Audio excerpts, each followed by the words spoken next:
How are you doing, Mike? Hi, Mike. Good. How are you? Bob and Tony here. It's been a pleasure booking you, Mike. And I got to tell you, our buddy Chris Mascaro sends his regards. He didn't want me to come on the air without saying hello to you. And we thank you for joining us tonight, Mike. I know you've done a lot of traveling this weekend, but it's an honor to have you on the show tonight. Yes, it is, Mike. Thanks for being with us.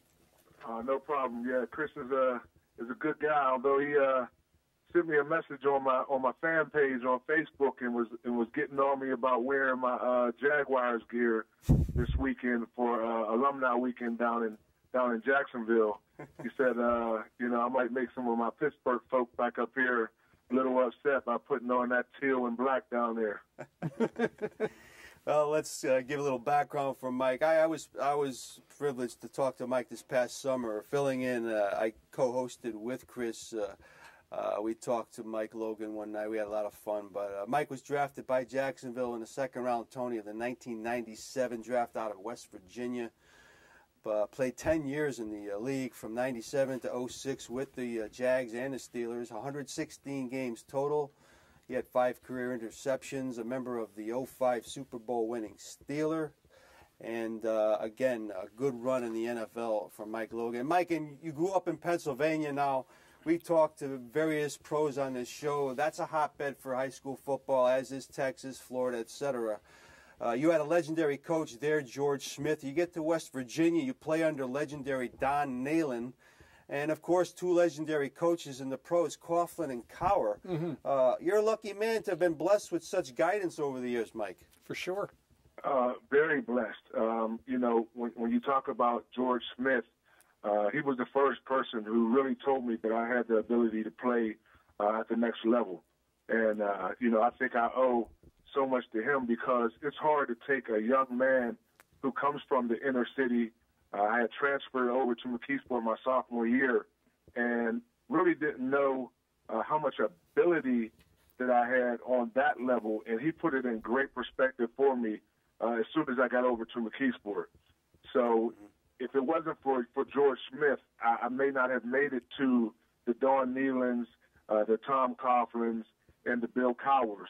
And then the legacy just carried on through Coach Nealon, who told me, again, as a freshman, that I had the ability, if I kept my nose clean and was able to take the education part of it seriously, that I would go to the next level. And lo and behold, after my collegiate career, I was able to get drafted in the second round and go to Jacksonville and play under Tom Coughlin, who was quite of a disciplinary, and we used to say he had a dictatorship type of coaching style. But I tell you what, within that dictatorship, if you want to call it that, that man knows his X's and O's, and he knows some football. And he was able to really help me mature into the professional football player that I became. And then once I got to Pittsburgh, it was Bill Cowher, someone who I had known personally from being in the area and growing up in the city of Pittsburgh. And I know when the wealth of football knowledge he had, and I was able to finish out my career here in Pittsburgh. And, Mike, is it true what I read that you broke the same arm 3 times while you were at West Virginia? Unfortunately, that is so true, and it really hindered my collegiate career. It was one of the reasons I thought that I would not be drafted into the NFL, or if I was able to get in, it would be as a free agent, just because the lack of games that I was able to play. And then when I was able to play, I was a cover quarterback playing with a big cast on my right hand. Isn't too good for bump and run coverage. Now, might have been a little intimidating factor with this big bulky cast that I had on my arm when I'm coming up to hit. But it made it a very challenging time athletically to play cornerback at the collegiate level with a broken arm. Wow, and when we're on the phone again with former NFL DB Mike Logan, before I transfer you to Tony, Mike, I mean, you're in Jacksonville 4 years. You get to the playoffs 3 out of those 4 years. You play with guys like Tony Brackens, Aaron Beasley, Kevin Hardy. On defense, Fred Taylor. On offense, I talked to you about Taylor over the summer. But you also had Dick Joran as your defensive coach. Tony and I are very familiar with him, having watched him grow up as a running back at Yale. But I know you had some nice things to say about Joran when I talked to you in the summer as far as a defensive mind. Yes, he was the first person who really put defense into perspective for me. Told me about the different sets and how to read coverages, formation setups, how to watch film, and he was just hard-nosed. I had came into the league as a cornerback and quickly moved into safety because of my size and hitting ability, and it was a different transition for me as far as learning the game and anticipating things that the offense would try to do, as opposed to being in college and just using all of my God-given ability and athletic talent. Dick Jerome sat me down in the classroom and said, to get to the next level, this is what you need to do. This is how you excel in the league. And he was able to sit me down. Now, it was a little process for me because, I was so used to just being able to go out there and cover defenders man-to-man, sit in the short side of the field sometimes and then come up and hit. But really learning what offenses were trying to do with defense, I have to give Dick Jerome the credit for helping me develop in that area. And as we continue to talk with Mike Logan, we're showing collages on the TV screen of different parts of his career and some nice pictures. Tony, question for Mike? Mike, it's a treat to have you, and I ask a lot of the players this, and it's like everybody has a little bit of a different answer, so I'm going to ask it to you. What do you think's the biggest difference from the NFL to playing in college as you experienced it? Well, I'm sure a lot of guys gave you this answer about the speed of the game, the speed of the players, the strength, disparity from collegiate athletes to grown men playing in the NFL. But the game just moves so fast. And again, I will go back to Coach Dick Jerome. If I hadn't sat down with him during our defensive meetings and not only learned what I was to do on defense, but to anticipate what the offense is trying to do to us when they see us in certain formations and sets. That was something that I really wasn't keen on in college because I figured I had the ability to go out and make plays. But when you can anticipate what the offense is doing, when you're able to break down film and see where the weaknesses of defenses are, when you're able to look at a quarterback and figure out that he's not as strong going to his right as he is going to his left. Those are things that you have to learn in the NFL, and I think that's the biggest difference from coming from college to the NFL is just not relying on your athletic ability and just knowing what you're supposed to do and what your opponents are trying to do to you. That's the major difference that I had, transitioning from the collegiate game to the professional game. Yeah, you get on a par with a lot of guys just as good as you, Tony. It's a whole different ballgame. Yeah, you're with the best in the world. Fine-tuning, sure. like you said, Dick Jerome, a Yale guy, great mind. But then you find yourself, Mike, Pittsburgh in 2001. Here's a team you idolized as a kid in your home state. The team goes 13-3 that year. Life is good for you at the time. It was very good. And, just to have the opportunity to come home and play for my hometown team, but to be around my friends, to be around my family, to be around, coaches and people who helped me get to that level, it was kind of almost like a reward for their hard work pouring into me that they were able to come see me achieve my ultimate dreams and goals. But then to top that off, to be on a team that was so good, that had so much talent, and has such a storied tradition of this franchise, I was elated. And I truly, at that time, said, the good Lord has been so good to me. At this point, I don't know what else comes after this. You have to think about, I was born and raised right on the south side of Pittsburgh where their complex is actually is housed right now where they practice at. My grandfather worked in the J&L steel mills right on that site. So I had a lot of emotions going into me coming home as a free agent and being able to sign with Pittsburgh, almost overwhelmed because you still have the pressure to perform at an elite level. And, even though you think you're home and you're in familiar surroundings with people who love you, you're going to get the ultimate critiques from your family and friends, and they're going to be completely honest and let you know how they feel about you playing. So it was a little adjustment for me through all the emotions and through all the just happiness, elation of being home and playing for the Pittsburgh Steelers. I had to realize that I came here to do a job, and I had to, really buckle down and try to take my mind off of everything else that came along with it and really focus on the game of football being played on the field. Yeah, it is some football town, and Tony and I, we've talked to Rocky Blyer, a few ex-Steelers. It's Andy Russell, it's amazing stuff. And you had that 15-1 season in 04, Mike, but you fall short. You lost to New England twice in the playoffs between 01 and 04. So I'm thinking your mindset, you're going into the 05 season, you're probably thinking you can't get any better than that 04 squad.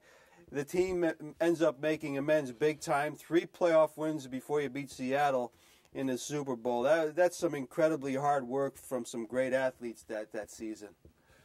Definitely. And on a personal level for me, at that point, I think I had played in 2 or 3 AFC championships.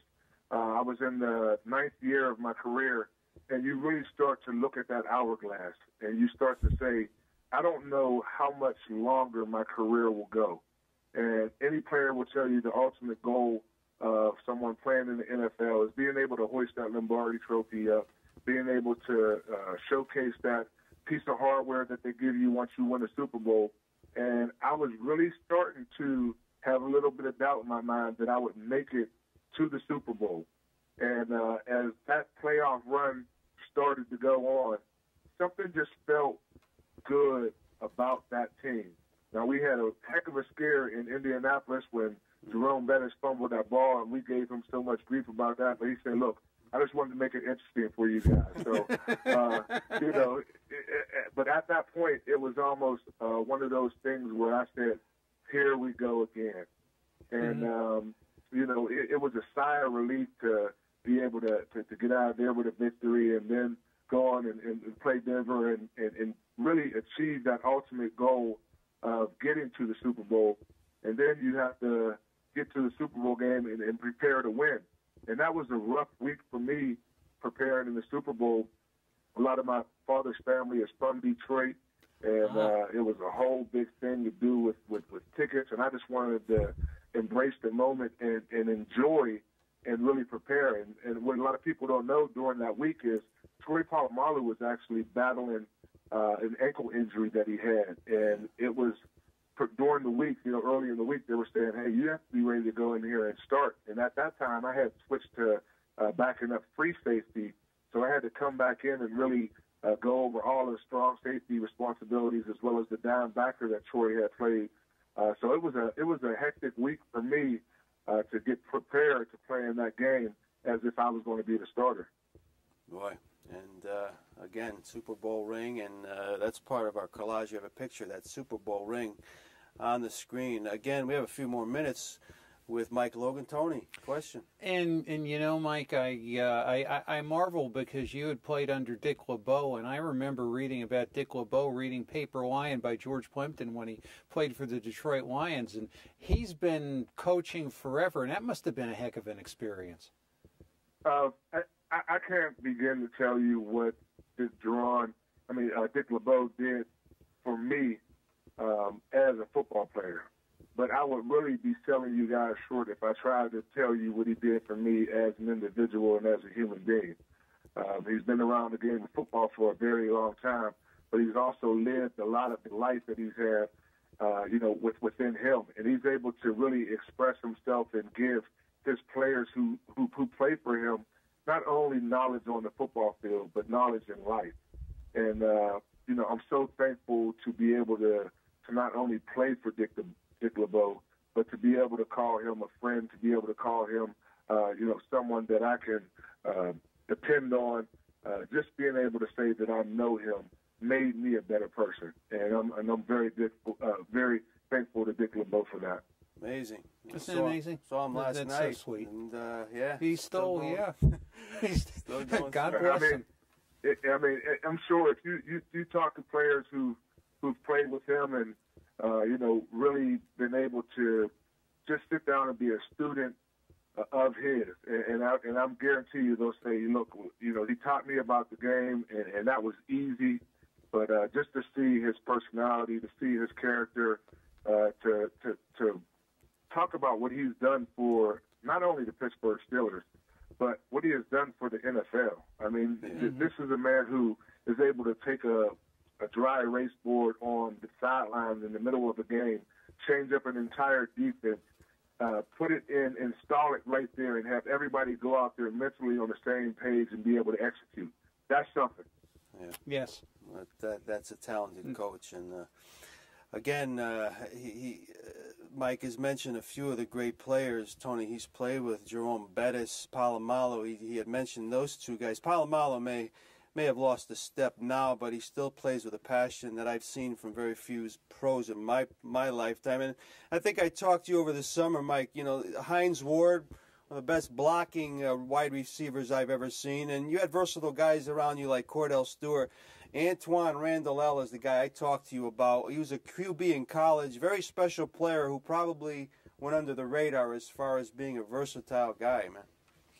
So much talent of guys that I've played throughout my tenure in the NFL. And it's almost amazing. Again, I was down in Jacksonville over the weekend, and they were honoring Mark Brunell to be in the Pride of the Jaguar ring in the stadium. Mm-hmm. And I was talking to a young fan in there who wasn't born before Mark Brunell played, and we were just watching some of the highlights. And they were saying, wow, what a great athlete Mark Brunell was. And I said, man, I took the field with that guy. I took the field with guys like Antoine Randall, with Hines Ward, who really changed the mentality of the receiver position. If there was, no Hines Ward right now, you wouldn't see as many players out there giving that extra effort to go out there and get a block. Hines Ward was the one that you identify as, a receiver who was going out to attack the defender rather than have the defender attack him. Absolutely. And I'm sure it helped you as a DB going up, say, like in Jacksonville against guys like McCardell and Jimmy Smith in practice, Mike. Man, I tell you what, Jimmy Smith was one of the best receivers that I've ever played against at any level of football. Wow. He made me a better cover guy just by trying to stay with him and mirror him in practice. He made the unbelievable catches. He had blazing speed. He had great eyesight in anticipation to know when the ball was coming. And then Keenan McCardell was just a scrappy guy who ran precision routes, had great hands. And, as a young defensive back coming into this league, I had my share of bumps and bruises with those guys in practice. But they were men enough to pick me up and not let me get down on myself and just reassure me that I was able to play on that level, but they were going to give it to me and they were going to bring it every day in practice. And by challenging those guys, myself and Aaron Beasley, who played at West Virginia together, Aaron was able to give me that confidence saying, I know that you can play. We're going to go out here and start challenging these guys. And when we started to challenge those guys in practice, it made game day so easy. And we were able to go out and compete with anyone in the league because we had two of the best right in our own backyard there in Jacksonville. Yeah, and some of the guys you played on both squads, the experience you gained going against them in practice daily was invaluable. We have a couple more minutes with Mike. Tony, question? Mike, have you ever considered coaching as a career? Well, I'm doing a little bit of coaching right now. I'm coaching some high school football. Coaching great. Defensive backs. Yeah, it's just in the inner city here in Pittsburgh. A school called University Prep. It's the USO Panthers. It's actually a co-op of 3 inner city schools: Obama Academy, University Prep, and Sci Tech Academy. I never wanted to be a coach. I never wanted to be a football coach. Let me say that. Mm-hmm. What I did want to do was be a life coach. I enjoy mentoring kids. I enjoy helping them develop life skills, things that will help them off the field. And I kind of, this was my way in the door through education. It was to coach a little bit, just because I know coaching demands so much time. And when you play 10 years in the NFL as I did, it took a majority of my life. I had to dedicate myself to it. And I said I never want to be that consumed again because, I have 3 children. And I said I want to be able to spend some time with them. But I found myself now getting into the coaching gear. But I really enjoy coaching, just younger kids. And it's more about life than it is football. That's for sure. And very nice. And finally, Mike, Tony and I talked, we talked to Eddie Kennison, a few other ex-pros on this show about how vicious the nature of the game is and the physical pounding how it gets every year. It gets tougher, and the guys are bigger and faster. And concussions, we heard today, Tony, that the Cincinnati punter had a cracked vertebrae, and Larry Fitzgerald is concussed now. And I think the week after I talked to you this summer, Mike, I talked to Eric Dickerson, and he admitted to Chris and I for the first time that he is having memory problems, etc. And we've heard things about Tony Dorsett and sad things about Earl Campbell. Now, you played 10 years in the league, and that's above the average. Man, I tell you, it's a tough game, and I'm sure you feel it every day on a fairly often basis. Without getting too personal, I'm sure your health, you're doing pretty good. You sound great and everything, but as Dickerson told us, nobody who plays more than 5 years in that league gets away unscathed.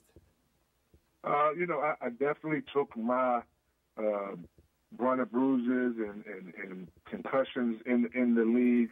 And, I had, I want to say, 6 or 7 surgeries during my time in the NFL. And it does catch up to you. And it's one of those things where you really start to think about it after you retire. When you get 5 years out and that health insurance is up and, things are starting to ache on you, you really start to get worried. And then as you continue to watch the game and see the long-term effects, we really don't we're just now starting to see what the real long-term effects of what playing in the NFL can do for you. And the longer I think about it, as long as I played, you have to think about how many times, even during practice, you're going up and banging your head, and it's really scary. And I think the NFL is trying to do some things to really make the game safer, but I don't think you can. I mean, you can try to come out and get the best equipment and the best helmets. I don't care what size you are. If you keep banging your head up against someone play after play after play, as I'm sitting here watching Monday Night Football right now, these linemen hit their head together, 60 plays a game, and there's nothing you can do about that. And I think we all know how the sport is, and we accept that responsibility and go out and play it. I think the NFL is trying to do everything they can, but the game is going to be played on the field. And I think when we sign that contract, we know the risk that we're taking. But and it's a choice that you have to really dedicate yourself to doing. And as you know, Mike, if you don't go at it at 100%, you're going to get hurt even more. So it's just one of those games where you just can't take any downs off. And again, the guys are bigger and faster than ever. Look, our time is up, Mike, and I will send my regards to Chris when I talk to him on Thursday night. It's been an honor just really has, Mike. Getting Thanks to know so much. you and your cooperation after your busy weekend to get back here and talk to us. And we're just happy you're well enough to speak as well as you do to us tonight. And we hope to continue to stay in touch. And again, thanks a lot, Mike, and happy holidays to you and your family. Hey, thank you, man. And like you said about remembering those concussions, I had to have you guys keep reminding me when to call and come in because I was doing so much this week, and I said I don't want to forget. But I enjoyed talking to you guys, and give me a call anytime. You're always welcome, so much, Mike. We'll be in touch. Again, happy holidays. Take care. Happy holidays to you. Take care. Take care now.